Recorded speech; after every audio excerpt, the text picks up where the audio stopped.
ಸಂಬಂಧಗಳಲ್ಲಿ ಬಿರುಕು ಮೂಡ್ತಾ ಇದೆ. ಯಾವಾಗಲೂ ಕೂಡ ಮನೆಯಲ್ಲಿ ಅಶಾಂತಿಯಿಂದ ವರ್ತನೆ ಆಗ್ತಾ ಇದೆ. ಸೊ ಏನೇ ಮಾಡದೇ ಇದ್ರೂ ಕೂಡ ಕೆಲವೊಂದು ಸರಿ ಜಗಳ ಆಗುತ್ತೆ, ಮನಸ್ತಾಪಗಳಾಗುತ್ತೆ.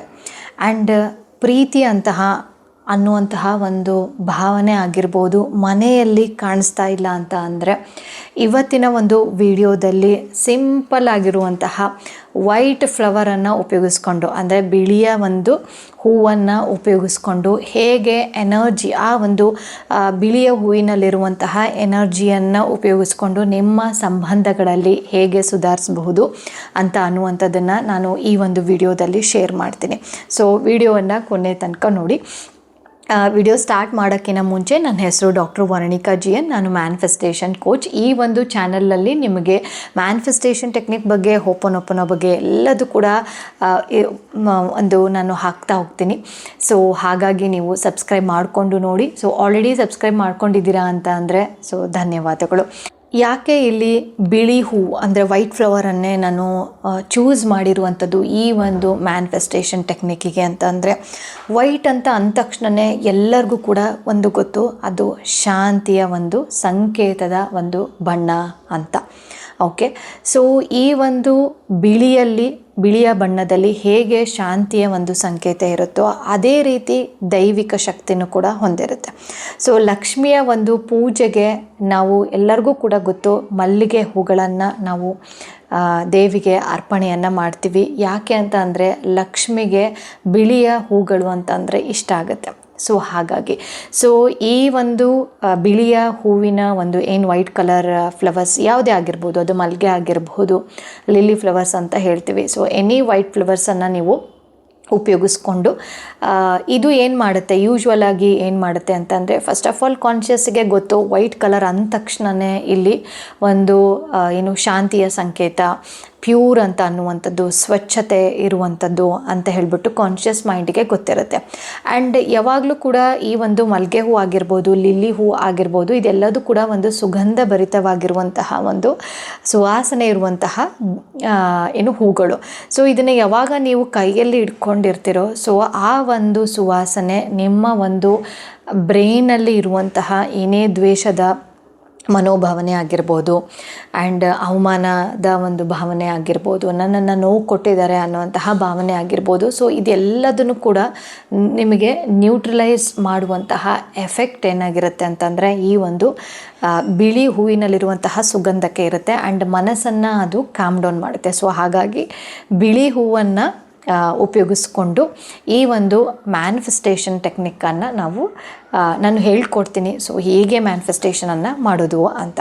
ಸೊ ಮೊದಲನೆಯದಾಗಿ ಯಾವುದೇ ಮ್ಯಾನಿಫೆಸ್ಟೇಷನ್ ನೀವು ಮಾಡ್ತಾ ಇದ್ದೀರಾ ಅಂತ ಅಂದರೆ, first part is A cleansing part. ನಿಮ್ಮನ್ನು ನೀವು ಕ್ಲೆನ್ಸ್ ಮಾಡುವಂಥದ್ದು. So the best cleansing method ಯಾವುದು ಅಂತ ಅಂದರೆ ಹೋಪೋನೋಪೊನೋ. ಸೊ ಹೋಪೋನೋಪೊನೋ ಈ ಒಂದು ಕ್ಲೆನ್ಸಿಂಗ್ ಮೆಥಡ್ಗೆ ತುಂಬಾ ಹೆಲ್ಪ್ಫುಲ್ ಆಗುತ್ತೆ. ಸೊ ಒಂದೇನು ಅಂತ ಅಂದರೆ, ಇಲ್ಲಿ ನಿಮ್ಮ ಮನೆಯಲ್ಲಿ ತುಂಬ ಜನ ಇದ್ದೀವಿ, ಮನೆಯಲ್ಲಿ ಒಂದು ಫ್ಯಾಮಿಲಿ ಇದೆ. ಸೊ ಮನೇಲಿ ಯಾವಾಗಲೂ ಕೂಡ ಜಗಳ ಆಗ್ತಾ ಇದೆ ಅಂತ ಅಂದರೆ, ಸೊ ಫ್ಯಾಮಿಲಿಗೆ ನೀವು I am sorry, please forgive me, I love you, I thank you ಇದನ್ನು ಹೇಳ್ಬೋದು. ಇಲ್ಲ ಗಂಡ ಹೆಂಡತಿ ಸಮಸ್ಯೆ ಇದೆ, ಅಥವಾ ಫ್ರೆಂಡ್ಸ್ ಕಡೆ ಸಮಸ್ಯೆ ಇದೆ, ಅಥವಾ ನಮ್ಮ ಬಿಸ್ನೆಸ್ಸಲ್ಲಿ ಪಾರ್ಟ್ನರ್ಶಿಪ್ಪಲ್ಲಿ ಏನೋ ಒಂದು ಸಮಸ್ಯೆ ಇದೆ, ಅಂದರೆ ರಿಲೇಟೆಡ್ ಟು ದಿ ರಿಲೇಷನ್ಶಿಪ್ಪಲ್ಲಿ ಸಮಸ್ಯೆ ಇದೆ ಅಂತಂದರೆ ಪರ್ಟಿಕ್ಯುಲರ್ ಆಗಿಯೇ ನೀವು ಆ ಒಂದು ಹೆಸರನ್ನು ತಗೊಂಡು, ಅವ್ರ ಹೆಸರನ್ನು ತಗೊಂಡು ನೀವು ಹೋಪೋನೋಪೊನೋನ ಹೇಳುವಂಥದ್ದು. ಸೊ ಓಪನ್ ಎಷ್ಟು ಸತಿ ಹೇಳಬೇಕು, ಯೂಶ್ವಲ್ ಆಗಿ 11 ಟೈಮ್ಸ್ ಹೇಳ್ಬೋದು, ಇಲ್ಲ ಅಂತಂದರೆ 21 ಟೈಮ್ಸ್ ಹೇಳ್ಬೋದು. ಆ್ಯಂಡ್ ಇನ್ನೊಂದು ಯಾವಾಗ ಮಾಡಬಹುದು ಅಂತಂದರೆ, ನಿಮ್ಗೆ ಯಾವಾಗ ಟೈಮ್ ಸಿಗುತ್ತೋ ಆವಾಗ ಮಾಡಬಹುದು. ಎಷ್ಟು ದಿನ ಮಾಡಬೇಕು, ನಿಮ್ಮ ಒಂದು ಗೋಲ್ ರೀಚ್ ಆಗೋ ತನಕನೂ ಕೂಡ ನೀವು ಮಾಡಬಹುದು. ಇಲ್ಲ 7 ಡೇಸ್ ಆದರೂ ಮಾಡಿ, 11 ಡೇಸ್ ಆದರೂ ಮಾಡಿ, 7 ದಿನ ಮಾಡಿ, 11 ದಿವಸ ಮಾಡಿ, ಇಲ್ಲ 21 ಡೇಸ್ ಮಾಡಿ, ಇಲ್ಲಾಂದರೆ 48 ಡೇಸ್ ನೀವು ಮಾಡಬಹುದು. So first cleansing method. So cleansing ಮೆಥಡಲ್ಲಿ ಇಲ್ಲಿ ನಾನು ಹೋಪೋನೋಪೊನೋವನ್ನು ನಾನು ನಿಮಗೆ ಹೇಳ್ಕೊಟ್ಟಿದ್ದೀನಿ. ಸೊ ತುಂಬ ಜನ ಇದ್ದೀವಿ ಫ್ಯಾಮಿಲಿಯಲ್ಲಿ ಅಂತಂದರೆ, ಜಸ್ಟ್ ಫ್ಯಾಮಿಲಿ ಅಂತ ಅಂದ್ಕೊಂಡು I am sorry, please forgive me, I love you, I thank you ಅಂತ ಹೇಳುವಂಥದ್ದು. ಇಲ್ಲ ಪರ್ಸನ್ಗೆ, ಫ್ಯಾಮಿಲಿಯಲ್ಲೆಲ್ಲ ಓಕೆ, ಬಟ್ ಒಂದು ಪರ್ಸನ್ ಮಾತ್ರ ನನಗೆ ಅವ್ರು ತುಂಬ ಕಿರಿಕಿರಿ ಅನಿಸ್ತದೆ, ಅವ್ರ ಹತ್ರ ನಾನು ತುಂಬ ಜಗಳ ಮಾಡ್ತಾ ಇದ್ದೀನಿ ಅಂತ ಅಂದರೆ, ಐ ಆಮ್ ಸಾರಿ ಡ್ಯಾಶ್ ಅವ್ರ ಹೆಸರು, ಪ್ಲೀಸ್ ಫರ್ಗಿವ್ ಮಿ ಡ್ಯಾಶ್ ಅವ್ರ ಹೆಸರು, I love you dash and I thank you dash. ಈ ಥರ 11 ಟೈಮ್ಸ್ ಅಥವಾ 21 ಟೈಮ್ಸನ್ನು ಯಾವುದಾದ್ರೂ ಒಂದು ಟೈಮಲ್ಲಿ ನೀವು ಕ್ಲೆನ್ಸಿಂಗನ್ನು ಮಾಡ್ಕೋಬೇಕಾಗತ್ತೆ. ಸೆಕೆಂಡ್ ಸ್ಟೆಪ್ ಏನು ಅಂತ ಅಂದರೆ ವಿಜುವಲೈಸೇಷನನ್ನು ಮಾಡುವಂಥದ್ದು. ಸೊ ಇಲ್ಲಿ ರಿಯಲ್ ಆಗಿ ಇರುವಂತಹ ಹೂವನ್ನು ಎಷ್ಟು ಬೇಕಾದರೂ ತಗೊಳ್ಳಿ. ಸೊ ಜಸ್ಟ್ ಬಲಗೈಯಲ್ಲಿ ಆ ಹೂವನ್ನು ಇಟ್ಬಿಟ್ಟು ಆ್ಯಂಡ್ ನಿಮ್ಮ ಒಂದು ಎಡಗೈಯನ್ನು ಮುಚ್ಚಿ ಆ್ಯಂಡ್ ಅದಕ್ಕೆ ನೀವು ವಿಜುವಲೈಸೇಷನನ್ನು ಮಾಡ್ಬೋದು. ಸೊ ಓಪನ್ ಆಗಿ ಇಡ್ತೀರಾ ಅಂತಂದರೆ ಓಪನ್ ಆಗಿ ಕೂಡ ನೀವು ಇದು ಮಾಡ್ಬೋದು. ಇಲ್ಲ ಪ್ರೇಯರ್ ಮಾಡೋ ಒಂದು ಸ್ಥಿತಿಯಲ್ಲಿ ಬಂದು ಅಗೇನ್ ಆಗಿ ನೀವೇನು ಹೇಳಬೇಕು, ಒನ್ ಟೈಮ್ ಓಪನು ಮತ್ತೆ ಅಗೇನಾಗಿ ಹೇಳಬೇಕು, I am sorry, please forgive me, I love you, I thank you.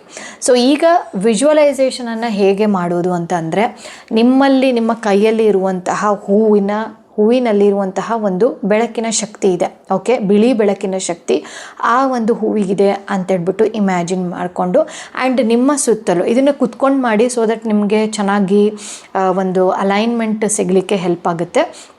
So ನೀವು ಇಲ್ಲಿ ಕುತ್ಕೊಂಡಿದ್ದೀರಾ ಅಂತಂದರೆ ಜಸ್ಟ್ ಈ ಕೈಯನ್ನು ಇಟ್ಕೊಂಡು ಜಸ್ಟ್ ವಿಜುವಲೈಸೇಷನನ್ನು ಮಾಡುವಂಥದ್ದು. ಸೊ ಇಲ್ಲಿ ಬಿಳಿ ಬಣ್ಣದಿರುತ್ತೆ, ಆಲ್ರೆಡಿ ನಿಮಗೆ ರಿಯಲ್ ಹೂವೇ ಇಟ್ಕೊಂಡಿರ್ತೀರ. ಸೊ ಇಲ್ಲಿ ಇರುವಂತಹ ಬಿಳಿ ಬಣ್ಣದ ಒಂದು ಬೆಳಕು, ಓಕೆ, ಸೊ ಎಲ್ಲರಿಗೂ ಕೂಡ ಅದು ಸ್ಪ್ರೆಡ್ ಆಗ್ತಾ ಇದೆ. ಸೊ ಯಾರೆಲ್ಲ ಮನೆಯಲ್ಲಿದ್ದೀರಾ ಅಥವಾ ಯಾರು ಒಂದು ಪರ್ಸನಿಗೆ ಅಷ್ಟೇ ಮಾಡ್ತಾ ಇದ್ದೀರಾ ಅಂತಂದರೆ ಅವ್ರಿಗೆ ಒಂದು ಬೆಳಕಿನ ಶಕ್ತಿ ಹೋಗ್ತಾ ಇದೆ, ಒಂದು ಸ್ವಚ್ಛತೆಯ ಒಂದು ಶಕ್ತಿ ಹೋಗ್ತಾ ಇದೆ. ಯೂಶ್ವಲಿ ಜಗಳ ಆಗುವಂಥದ್ದು, ಈ ಕ್ಲ್ಯಾಶಸ್ ಆಗುವಂಥದ್ದು ಈಗೋಯಿಂದನೇ. ಸೊ ಹಾಗಾಗಿ ಆ ಒಂದು ಶಕ್ತಿ ಅವರಿಗೆ ಹೋಗ್ತಾ ಇದೆ, ಅಂದರೆ ಬೆಳಕಿನ ಶಕ್ತಿ, ಒಂದು ಶುದ್ಧತೆಯ ಶಕ್ತಿ ಅವರ ಒಂದು ಮನಸ್ಸಿಗೆ ಹೋಗ್ತಾ ಇದೆ ಆ್ಯಂಡ್ ನಮ್ಮಲ್ಲೂ ಕೂಡ ಅದು ರಿಸೀವ್ ಆಗ್ತಾ ಇದೆ ಅಂತ ಅನ್ನುವಂಥದ್ದನ್ನು ನೀವು ವಿಜುವಲೈಸೇಷನನ್ನು ಮಾಡಬೇಕಾಗುತ್ತೆ.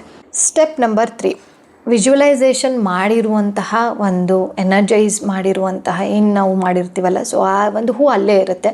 ಸೊ ಆ ಹೂವನ್ನ ಇವಾಗ ಏನು ಮಾಡೋದು ಅಂತಂದರೆ, ಸೊ ಜಸ್ಟ್ ನಿಮ್ಮ ಒಂದು ತಲೆಯ ಮೇಲೆ ಅದನ್ನು ಮುಡ್ಕೋಬಹುದು ಒಂದು, ಆ್ಯಂಡ್ ಇಲ್ಲ ಅಂತಂದರೆ ದೇವ್ರ ಮನೆಯಲ್ಲಿ ಅಥವಾ ಟಿ ವಿ ಹಾಲಲ್ಲಿ ಅದನ್ನು ಇಡ್ಬೋದು. ಸೊ ಎಷ್ಟು ದಿನ ಇರುತ್ತೆ, ಹೊರಗಡೆ ಇಟ್ಟರೆ ಅಥವಾ ಮುಡ್ಕೊಂಡ್ರೆ ಅಂತಂದರೆ ಜಸ್ಟ್ ಒಂದು ಫ್ಯೂ ಅವರ್ಸ್ ಇರುತ್ತೆ ಅಷ್ಟೇ. ಓಕೆ, ಆಮೇಲೆ ಅದನ್ನು ಡಿಸ್ಕಾರ್ಡ್ ಮಾಡಿ.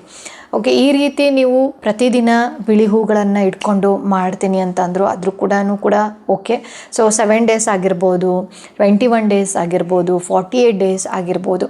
ಸೊ ಯಾಕೆ ಯಾವಾಗಲೂ ಕೂಡ ಇಷ್ಟು ದಿನ ಮಾಡಿ ಬೇಗ ಮ್ಯಾನಿಫೆಸ್ಟೇಷನ್ ಆಗಲ್ಲ, ಒಂದಿನಕ್ಕೆ ಮ್ಯಾನಿಫೆಸ್ಟೇಷನ್ ಆಗಲ್ಲ ಅಂತ ಹೇಳ್ಬಿಟ್ಟು ಕೆಲವೊಬ್ಬರು ಕ್ವಶನನ್ನು ಕೇಳ್ತೀರಾ. ಸೊ ಖಂಡಿತವಾಗ್ಲೂ ಕೂಡ ಆಗುತ್ತೆ, ಬಟ್ ಆದರೆ ಇಲ್ಲಿ ನೀವು ಎಷ್ಟು ನಂಬಿಕೆ ಇಟ್ಟು ಮಾಡ್ತೀರಾ, ಯಾವ ರೀತಿಯಲ್ಲಿ ಮಾಡ್ತೀರಾ, ಯಾವ ಭಾವನೆಯಲ್ಲಿ ಮಾಡ್ತೀರಾ ಅಂತ ಅನ್ನುವಂಥದ್ದು ತುಂಬಾ ಇಂಪಾರ್ಟೆಂಟ್ ಆಗುತ್ತೆ. ನಾನು ಕೆಲವೊಬ್ಬರಿಗೆ ಈ ಒಂದು ವಿಧಾನವನ್ನು ಹೇಳಿಕೊಟ್ಟು 3-4 ದಿನದಲ್ಲೇ ಮನೆಯಲ್ಲಿ ತುಂಬಾ ಒಂದು ಶಾಂತಿ ವಾತಾವರಣ ಇದೆ ಅಂತ ಹೇಳಿರೋದು ಕೂಡ ಉಂಟು ಆ್ಯಂಡ್ ನಾನು ಕೂಡ ಇದನ್ನು ಮಾಡಿರೋದು ಉಂಟು. ಸೊ ಹೀಗಾಗಿ ನೀವು ಎಷ್ಟು ಭಕ್ತಿಯಿಂದ ಮಾಡ್ತೀರಾ, ಎಷ್ಟು ಶ್ರದ್ಧೆಯಿಂದ ಮಾಡ್ತೀರಾ, ಎಷ್ಟು ನಂಬಿಕೆ ಇಟ್ಟು ಮಾಡ್ತೀರಾ ಅಂತ ಅನ್ನುವಂಥದ್ದು ನಿಮಗೆ ಬಿಟ್ಟಿರುವಂಥದ್ದು. ಸೊ ಎಷ್ಟು ಬೇಗ ನೀವು ನಂಬಿಕೆ ಇಡ್ತೀರೋ ಅಷ್ಟು ಬೇಗ ಮ್ಯಾನಿಫೆಸ್ಟೇಷನ್ ಆಗುತ್ತೆ ಆ್ಯಂಡ್ ಸ್ವಲ್ಪ ಅನುಮಾನದಿಂದ ಮಾಡಿದರೆ ಅಂತ ಅಂದರೆ ಸೊ ಡಿಲೇಸ್ ಆಗ್ತಾ ಹೋಗುತ್ತೆ.